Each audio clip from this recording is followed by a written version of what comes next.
And y'all, I just had a flashback because it hit me why it is that black folk in the old school church, y'all missed it here. And so I understand we're in the 21st century, and 21st century, we don't always know the wisdom of our ancestors. So I'm going to pass it on to y'all and have you flash back to when you were a kid. And when you were a kid in church, a preacher could be up preaching. And if the sermon was dying, the preacher knew how to get the crowd going again. All the preacher had to do was just say, I don't care if he was talking about baptism, if he was talking about drinking, if he was talking about fornication, if the sermon was going flat, all the preacher had to do was say, he died.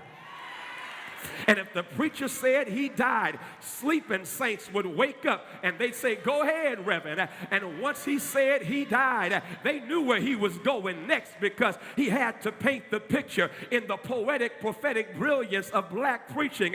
You know the narrative went something like this. He died from the 6th to the 9th hour. He died until the moon dripped in blood. He died until the grave gave up her dead. He died. And then he said, didn't he die? And as soon as he said, didn't he die? He said, and they put him in the tomb. And of course he had to say, he stayed there all night Friday, stayed there all night, all day Saturday, stayed there all night Saturday. But by the time he said all night Saturday, the saints were rocking and rolling. The saints were saying, thank you. The saints were in anticipation. They had just heard it last Sunday, but it was still good this Sunday because they knew he was about to say early. And once he said early, the whole church was rocking and rolling. And I discovered something.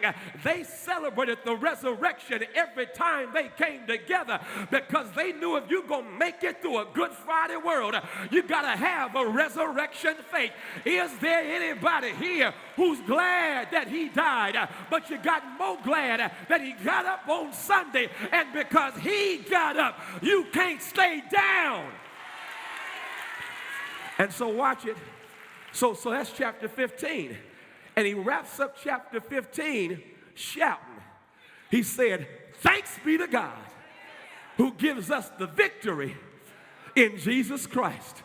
O M to the G. Y'all missed your shout right there. Paul has just talked about he died, but he got up on Sunday. And now he said, thanks be to God who gives us the victory in Jesus Christ. What is he doing? He's saying that his resurrection has granted us victory. You missing your shout right there. Because he got up on Sunday, we are in a fight in this life. But the fight has already been fixed by his resurrection victory. And so I'm thanking God for the victory I have in Jesus Christ. And then he says, be steadfast, unmovable, always abounding in the work of the Lord, knowing that your labor is not in vain.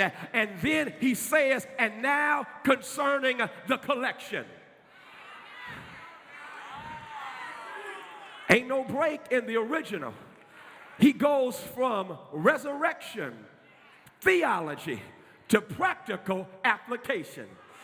Oh my God, because if you're not careful, you will have a Sunday morning only theology that just shouts about the God up here, but you don't translate it into how you live down here. Because if you're not careful, you'll be all up to God, but no good down here on earth.